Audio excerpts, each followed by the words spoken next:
तो देखो चीज़ों की शुरुआत वहीं से होती है।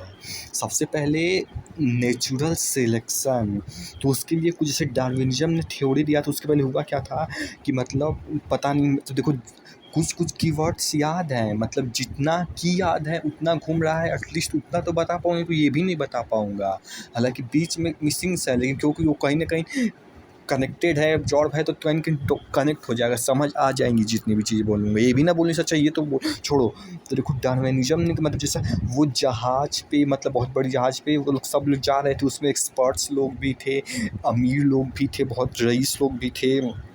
तो एक आइलैंड पे शायद से जा रहे थे। देखो ये सब चीज़ें कहीं न कहीं गलत भी हो सकती हैं, लेकिन बस कीवर्ड्स, मतलब ये सब कहीं न कहीं बस समझने के लिए ये सब चीज़ एग्ज़ाम्पल्स दिया जाएगा। तो जो मेन समझना है क्या कॉन्सेप्ट है, बस वो, ये तो एग्ज़ाम्पल में कुछ गलत तो उससे कोई वो तो छोड़ो, वो समझ गए होंगे। तो देखो आइलैंड में तो हुआ क्या था कि जब इन्होंने मतलब गए और ये नेचर वगैरह को देखते ही थे, तो इन्होंने चिड़िया को देखा और उसमें उसका अध्ययन किया। तो उससे फिर हुआ क्या नहीं पता। लेकिन देखो अगला चीज़ ये है ये कि मतलब किसी भी ऑर्गेनिज़्म में मतलब रिप्रोड्यूस करने की पॉसिबिलिटी बहुत ज़्यादा होती है। फॉर एग्ज़ाम्पल जैसे मान लो एक हाथी है, तो वो मतलब अपनी पूरे ज़िंदगी में 8 बच्चे देगा। तो सोचो मतलब एक हाथी ने मान लो 8 ठो दिए, 8 बच्चे, तो मान लो अब वो 8 का भी मतलब अब हर एक ठो 8 ठो बनेगा।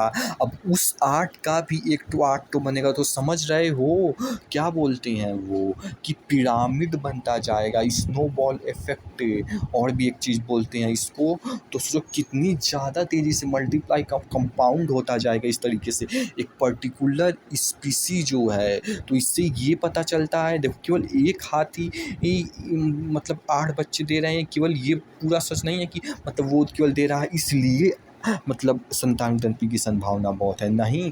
अब उसके बाद भी ये जो मल्टीप्लाई होता जाएगा, कहीं न कहीं ये पूरा चीज़ ज़्यादा अच्छे से शो करता है कि मतलब संतान उत्पत्ति की संभावना अपार मतलब बहुत ज़्यादा है। जैसे कि फॉर एग्ज़ाम्पल किसी स्पोर मतलब कोई पता नहीं किस्म का 4 करोड़ स्पोर से एक बार में जन्म देता है, या पता नहीं जो भी हो, बस यही कि बहुत ज़्यादा 4 करोड़ जो भी हो। तो इसीलिए जो है अगर कोई भी एक देखो इसलिए लोगों का मरना ज़रूरी है। देखो लोग बूढ़े होके यानी कि पूरा जी के हर ऑर्गेनिज़्म में अप्लाई होगा, जी के मरेंगे वो वाला तो ठीक है चलो, लेकिन बीच में भी मतलब बीमारी के कारण, एक्सीडेंट के कारण, या तो किसी भी चीज़ के कारण में बीच में, या तो फिर रिसोर्सेज़ की कमी के कारण, इसीलिए जो सर्वाइवल ऑफ द फिटेस्ट आता है, क्योंकि ये ज़रूरी है सर्वाइवल ऑफ द फिटेस्ट आना। रिसोर्सेज़ की कमी होना शायद से ये भी ज़रूरी है, क्योंकि अगर बीच में लोग नहीं मरेंगे, जब मरना है तब तो मरेंगे, लेकिन अगर बीच में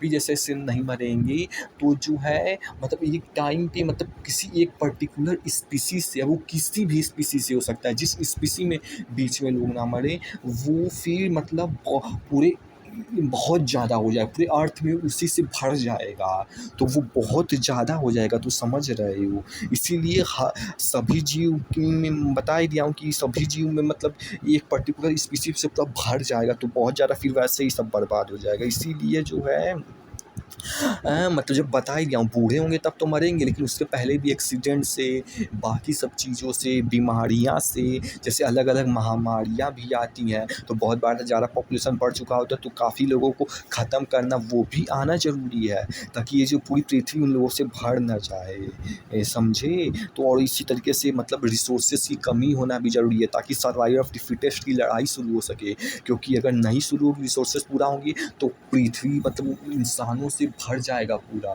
तो वैसे ही डिस्ट्रक्शन हो जाएगा। ये सब इतना तो इसीलिए जो है मतलब ये होना ज़रूरी है, समझ गए होगे। ज़्यादा टाइम तुम्हारा वेस्ट नहीं करूँगा, बस समझ गए होगे।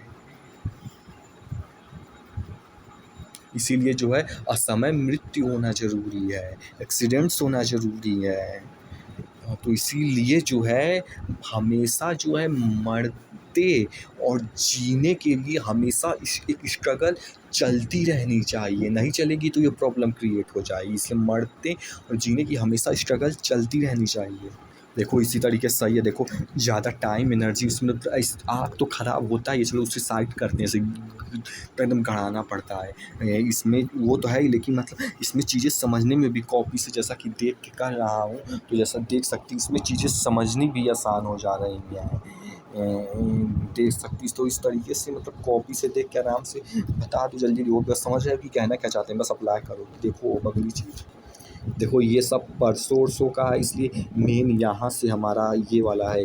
तो देखो अगला है एडाप्टेबिलिटी, जो कि हमारा दूसरा है रिप्रोडक्शन की, मतलब बहुत ज़्यादा चांसेस है, ये समझ गए, मतलब फर्टालाइज करने की नॉर्मस बहुत ज़्यादा है। और देखो एडाप्टेबिलिटी इन स्पीसीज, तो देखो मतलब देखो शॉर्ट में यही है कि चीज़ों के अनुसार एडाप्ट करना ज़रूरी है, नहीं तो आपकी मतलब प्रजाति एक्सटिंक्ट करती जाएगी। फॉर एग्जांपल जैसे डायनासोर्स थे, तो उनमें भी हर्बीवोर्स था, कार्निवोर्स था, ओमनीवोर्स था। तो जो हर्बीवोर्स था वो मतलब क्या हुआ कि मतलब शायद से हर्बीवोर जो प्लांट खाता है उसे कहते हैं, तो वो प्लांट्स धीरे धीरे ख़त्म होता गया। और ऐसा नहीं कि तुरंत ख़त्म हो गया, नहीं, लाखों साल लगे। तो इसको इस तरीके से मतलब एक ये भी सीखने वाली चीज़ है। सोचो वो लोग ख़त्म हो रहे हैं और ख़त्म होने में भी लाखों साल लग रहे हैं, तो सोचो वो भी कितना तब भी जी रहे हैं। जैसे कि इसको इस तरीके से फील कर सकते हो, जैसे कि मान लो अभी 2024 चल रहा है, तो सोचो 2000 लाख के सामने कितना कम है, फिर भी उस 2000 में भी जिस 100 साल में केवल आप लोग मतलब हर एक इंसान जीता है, तो उसके लिए कितनी ज़्यादा रहती है। तो सोचो वो भी कितना ज़्यादा में 1 लाख में, वो समझ सकते छोड़ो, वो इम्पोर्टेंट नहीं था, लेकिन बोल रहा था कि मतलब जैसे प्लांट्स ख़त्म हो गया, तो अब तो वो जो लार्ज डायनासोर्स थे, तो प्लांट वो मतलब अगर तो वो जिराफ की तरह जैसे लंबी उसकी गर्दन होती गई, पत्तियों को खाता गया, यानी चीज़ों के अनुसार जैसे जैसे गायब होता गया घास फूस, तो वो धीरे धीरे अपना गर्दन बड़ा करता धीरे धीरे ऊपर के पत्ते खाता गया। तो वैसे ही अगर वो लार्ज लेप्टाइड्स मतलब खुद को एडाप्ट कर पाते, चेंज कर पाते, अगर मतलब घास खाने से मांस खाने पे शिफ्ट कर पाते, तो वो एडैप्ट, तो फिर मतलब वो जी पाती, उनकी प्रजाति एक्सटेंड नहीं होती।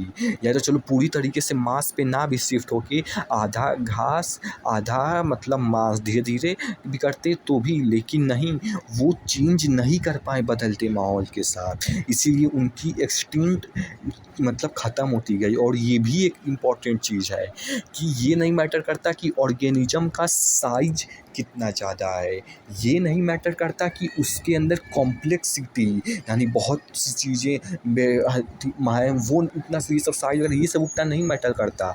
सबसे ज़्यादा ये मैटर करता है कि वो चेंज के अकॉर्डिंग एडैप्ट कर पाता है कि नहीं, चेंज के अकॉर्डिंग चेंज हो पाता है कि नहीं। इसलिए साइज़ उसके और भी जो बेहतरीन उसकी चीज़ें स्किल्स वो सब उतना मैटर नहीं करता, बेहतरीन स्किल्स भी मैटर नहीं करता। सबसे ज़्यादा इम्पोर्टेंट ये है कि चेंज के अकॉर्डिंग आप चेंज हो पाती हो कि नहीं। तुम समझ रहे हो, हम केवल नंबर पाने के लिए नहीं, हम इसे अप्लाई करने के लिए बता रहे हैं। एक और एग्जाम्पल लेते हैं, जैसे साइबेरिया था, तो उसका जो कैनाइन था और एनसीजर था, साथ से ये कैनाइन होता है जो भी हो, तो उसका जो एनसीजर मान लो जैसा भी एनसीजर होता हो, मान लो इसके बीच में क्या था कि गैप था, जिस गैप में मतलब वो करता क्या था कि अब मतलब वो घास फूस जैसे दीवार पे लगे रहते थे, तो कुछ चीज़ें इसमें से कुछ चीज़ें गलत भी हो सकती हैं, क्योंकि मतलब वो केवल बोलते गए और मैं जल्दी जल्दी ऐसे गुचपुचा के नोट्स बनाता गया। देखो ये भी एक चीज़ है कि नोट्स को पूरा गुचपुचा के और पेज में एक कभी ऊपर लिख रहे हो, कभी नीचे लिख रहे हो, कभी बीच में नहीं, मतलब ये इस तरीके से भी मतलब बोल रहे हैं और उसमें भी नोट बनाने की जो स्किल, उस स्किल को भी सीखते चले जाओ। सबसे पहला चीज़ तो यही करो कि धीरे धीरे नहीं, लिखना तो तेज़ी है, लेकिन उस तेज में भी आप राइटिंग इम्प्रूव करने की हैबिट बनाते जाओ और एक स्ट्रक्चर्ड वे में लिखो। जैसे मतलब लाइन बाई लाइन पैराग्राफ मतलब मैंने कि कहीं भी लिख दे रहे, कभी उधर से टॉपिक इधर घुमा रहा है तो कभी इधर का चला जा रहा है उधर, ये नहीं, लाइन वाइज मतलब लाइन नहीं मतलब एक सीरीज़ में लिखो, मतलब कि कंटिन्यूअसली में लिखो। और वही है कि इससे भी रफ़ को भी धीरे-धीरे मतलब चीज़ें चेंज करते जाओ। मतलब समझ रहे हो क्या कहने की चीज़ का मतलब, ये जो रफ़ इस नोट्स बना मतलब ऐसे जो बोलते हैं चलिए लिखना पड़ता है, तो उससे भी धीरे-धीरे राइटिंग भी इम्प्रूव करते जाओ, ताकि और भी चीज़ें इम्प्रूव करते जाओ, ताकि समझने में आसानी हो। समझ रहे हो कि कहना क्या चाहते हैं मैं? इस सब का कोई मतलब नहीं, ये भी समझ रहे हो कि बस इससे एक मतलब ये बोल इसी रहा हूँ ताकि याद रहे। तो बस वही याद रहे ताकि चेंज कर पाऊँ, भूल ना जाऊँ, बस समझो। तो देखो मैं बता ये रहा था कि जो मतलब उनके बीच जो गैप था, मान लीजिए दाँत है या तो इनके बीच में जो ये गैप था, तो उससे तक मुझसे घास-फूस खाते थे। तो होता क्या था कि इसके बीच जो है पता नहीं, देखो कुछ इधर-उधर हो जाएगा देख लेना, इनके फैट की लेयर डिपॉज़िट हो जाती थी, जिसकी वजह से मतलब फैट की लेयर लेकिन जिसकी वजह से नहीं, मतलब छोड़ो। देखिए कि कुछ फैट की लेयर वगैरह पहले से ही डिपॉज़िट होती थी, हो जाती थी, देखो इतना टाइम नहीं लगेगा, फालतू है तो छोड़ो। तो देखो होता क्या था कि जो दाँत था इनका, ये बहुत ही ज़्यादा मज़बूत था। और यही इनकी मज़बूत था तो अच्छा नहीं है, नहीं, यही तो इनकी प्रॉब्लम है, मज़बूत था ये बहुत ज़्यादा। तो मतलब जैसे-जैसे पता नहीं क्या हुआ था, लेकिन बस यही था कि मतलब जैसे-जैसे कुछ मतलब चेंजेस वगैरह हुए, तो उसके अकॉर्डिंग खुद को ये चेंज नहीं कर पाए। ये घास-फूस खाने से किसी और मतलब कुछ और खाना होता है, वहाँ पे नहीं शिफ्ट कर पाए। दीवार पे घास-फूस लगी रहती थी, तो वहाँ से कहीं मतलब और था जाना था, मतलब वही है कि कहीं उससे कहीं और चीज़ें चेंज करना था खुद को, तो वो नहीं कर पाए, जिसकी वजह से ये इनकी स्पीशी मारी गईं। और इनमें से जो कुछ पता नहीं तो वही है कि जो इनमें से ऑर्गेनिज़्म चेंज कर गया, जो घास खाने से कहीं और शिफ्ट हो गए, वो उनकी प्रजाति कंटिन्यू होती गई।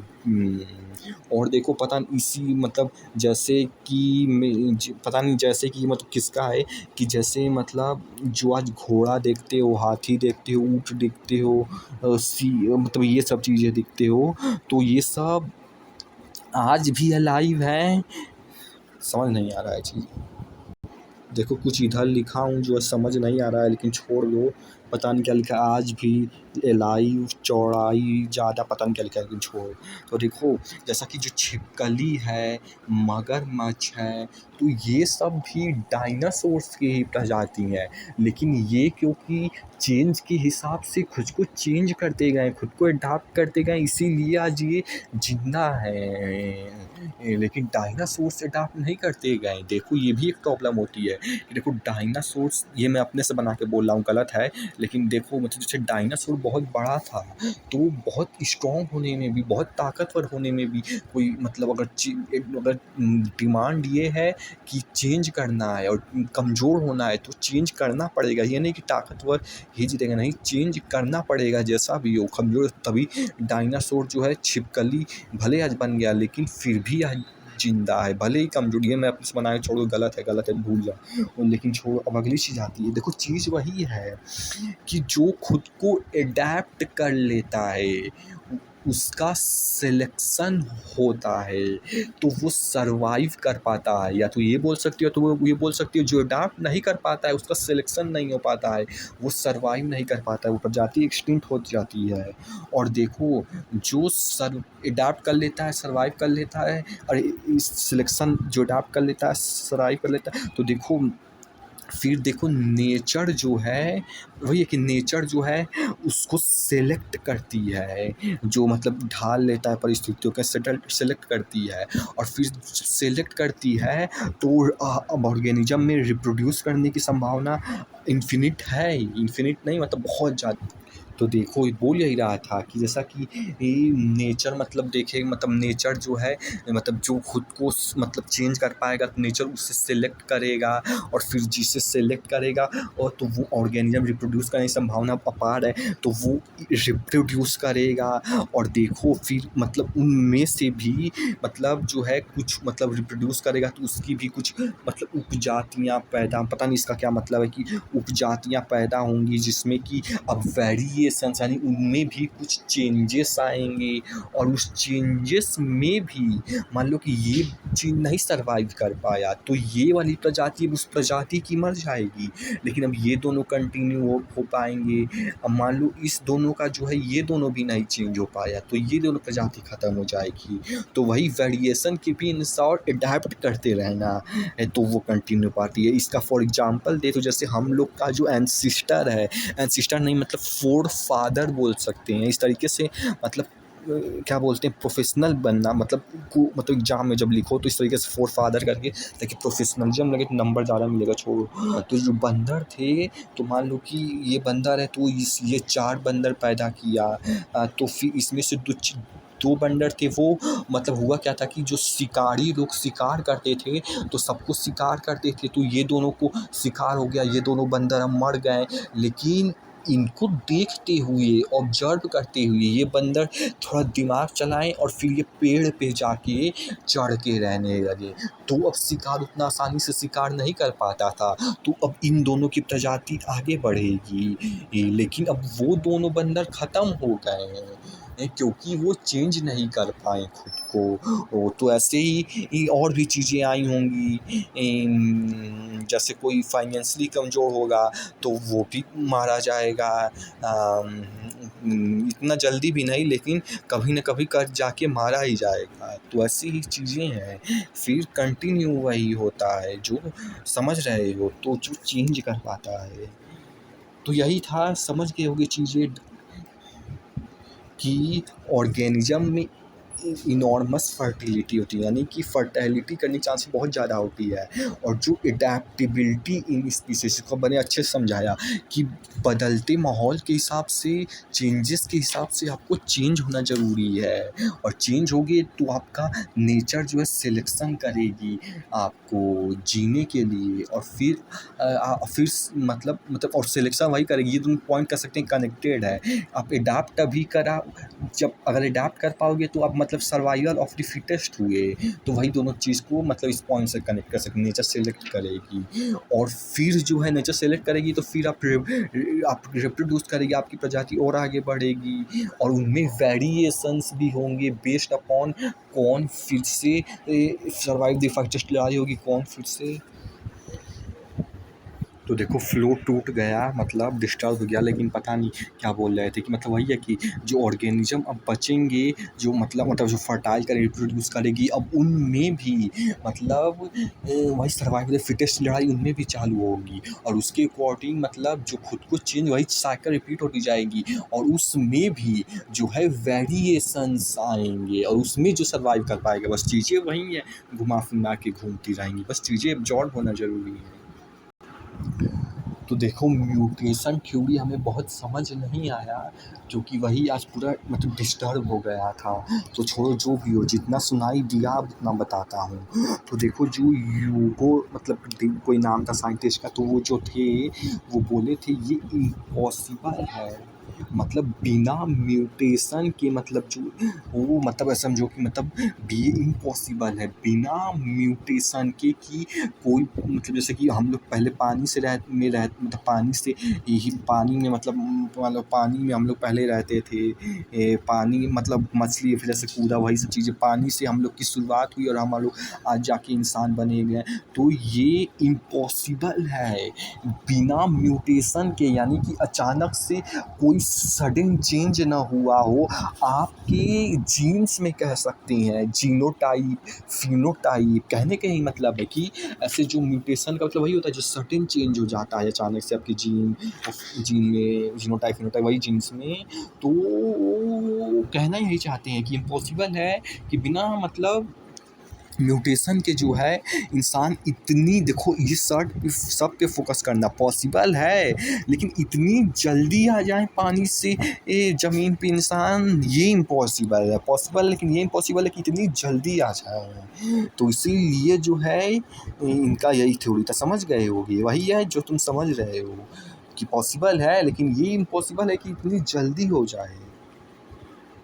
तो देखो एक लाइफ के बाद देखो पूरा नहीं बोलूँगा लेकिन बोलूँगा यही कि जैसा बीएफआई में मतलब जो जिम का मतलब कि एक प्रॉब्लम होता है, वो प्रॉब्लम इनफैक्ट आप हर फील्ड में, क्योंकि स्कूल में भी जाते हो तो आप जैसा फेस किया वो सेम प्रॉब्लम रिपीट होती है, यानी कि हर फील्ड में रिपीट होगी। और अगर तो उस प्रॉब्लम का अपना कुछ आइडिया लगा कि उस प्रॉब्लम से कहीं ना कहीं अगर भागने की कोशिश करोगे तो हमेशा भागने वाली हैबिट बन जाएगी। इसलिए मतलब गिरिए, हारना भी है, मतलब हारोगे, और क्योंकि हारोगे तभी तो पता चलेगा। जैसे पूरा मतलब पी को मतलब बोलता हूँ शॉर्ट फॉर्म में, अगर फेस करोगे तभी तो आपको उसकी मतलब क्या बुराइयाँ होती, गंदाइयाँ, वही है कि अंधेरे का आपको तभी पता चलेगा। और एक बार अंधेरे का पता चल गया तो जब उजाला होगा तो पता चलेगा। यही है कि एक बार अगर आपने मतलब क्या बुराइयाँ अगर उससे फेस कर लिया, फिर आगे बार आपको पता होगा कि ये गलतियाँ नहीं करनी है जब आप चेंज करने जाओगे। तो इसीलिए बस आखिर में यही है कि मतलब कुछ भी हो जाए, मतलब हार भी मतलब हार जाना बहुत बार हारोगे, बहुत बार पीटोगे, बस यही है कि फिर भी हार नहीं मानना, बस लड़ते रहना, कभी भी इस गेम से आउट ना होना। गेम जीत जाओगे फिर कितना भी हार चाहे क्यों ना जाओ, बस गेम से नहीं आउट होना, छोड़ो। अब देखो अगला है एविडेंसेस, प्रूफ ऑफ इवलाइजेशन। चीज़ें पहले भी सुनी थी लेकिन आज एक अलग चीज़ें भी समझे हैं कि जैसा हम लोग मतलब, तो देखो यही है कि जैसा मतलब जो प्रूफ है इवोल्यूशन का, वो मतलब पहले इंसान ने डायनासोर वगैरह ये तो वो सारी ऑर्गेनिज्म धरती के अंदर मिट्टी में मतलब उनका छाप, क्योंकि मांस तो वैसे भी गल जाता है और हड्डी भी नहीं मिलती है, शायद से हड्डी भी नहीं मिलती है शायद से, केवल वो हड्डियों के निशान से। होता क्या है कि उस हड्डी के निशान से जो है ये कंप्यूटर के थ्रू ये पता कर लिया जाता है कि वो मतलब सोचो हड्डी भी नहीं रहता है शायद, केवल उस हड्डी के निशान से कंप्यूटर से वो हड्डी भी पता करके उस पर पूरा मांस चढ़ा दिया जाता है। वो एक्चुअली में डायनासोर कभी भी हमें ये नहीं एक्चुअली में मिला है कि कोई डायनासोर मिला है, या तो शायद से ये भी नहीं मिला है कि उसका कभी कंकाल मिला हो कि उतना बड़ा उस तरह का ऑर्गेनिज्म दिखता है। नहीं, हमें केवल उसका वो जो मिट्टी में वो जो छाप बन जाता है उसका स्केलेटन का, केवल उसके थ्रू हमने कंप्यूटर से उसका पूरा साथ से बोन भी, तो उसे मेनली तो मांस तो श्योर है कि मांस उसी से बनाया है, तो उससे पता चला है। तो ये एक नई चीज़ जानने को मिली, ये थी पहली चीज़। दूसरी चीज़ ये है कि जैसे गाय हो गया, पिग हो गया, और क्या लिखा है पता नहीं क्या लिखा है, तो यानी कि ये सब जो चीज़ें हैं मतलब ये सब जो ऑर्गेनिज्म है, इनका जो प्राइमरी स्टेज में एम्ब्रियो, ये देखो थोड़ा मतलब गलत हो सकता है क्योंकि वो बोले तो मैं जल्दी जल्दी बस लिखा हूँ, गलत हो सकता है लेकिन समझ जाओगे ये तो सही रहेगा कुछ कुछ। तो देखो वो जो उनका इस प्राइमरी स्टेज पे जो एम्ब्रियो है, अगर वो मतलब उसका जो एम्ब्रियो है, उसका जो शुरुआती समय का एम्ब्रियो रहा होगा वो गिल्स की तरह था। अब बस वो क्यों थोड़ा बीच में गड़बड़ हो रहा हूँ, लेकिन यही है कि जो अभी का एम्ब्रियो है उसका अगर मतलब पुराने समय में था वो उसका गिल्स की तरह दिखता होगा, यानी कि गिल्स से वो इवॉल्व हो गया जिस तरह का गाय हो गया, पिग हो गया, तो बना है। तो ये शो करता है कि मतलब ये कॉमन पैटर्न शो करता है, एक कॉमन इंसिस्टर होने का। जैसे मान लो कि ये गिल्स शो कर रहा है, यानी ये शो कर रहा है कहीं ना कहीं कि ये पानी में से भी ये सब भी कहीं ना कहीं आएंगे, एक शो यही कर रहा है। ये मत पकड़ो कि क्या कर रहा है, ये पकड़ो कि कहना क्या चाहता है। तो ये कहना चाहते हैं जैसे गिल्स मतलब बता कि जो प्राइमरी स्टेज का एम्ब्रियो है वो शुरुआती समय में गिल्स रहा होगा। तो बस इससे ये कंक्लूजन है कि ये शो करता है कि कुछ कॉमन पैटर्न को एम्ब्रियो और नहीं गिल्स, ये कॉमन पैटर्न है। ये गाय हो गया, पिग हो गया, और ये एक फिश का कॉमन पैटर्न है। तो ये शो करता है कि ये जो कॉमन पैटर्न है ये एक सेम कॉमन एंसिस्टर को बिलोंग होते हैं, ये कभी साथ रहते होंगे और वहाँ से इवोल्यूशन होकर अलग बने हैं। तो ये यही शो करता है कि ये कॉमन पैटर्न बताता है कि ये कॉमन एंसिस्टर नहीं होंगे।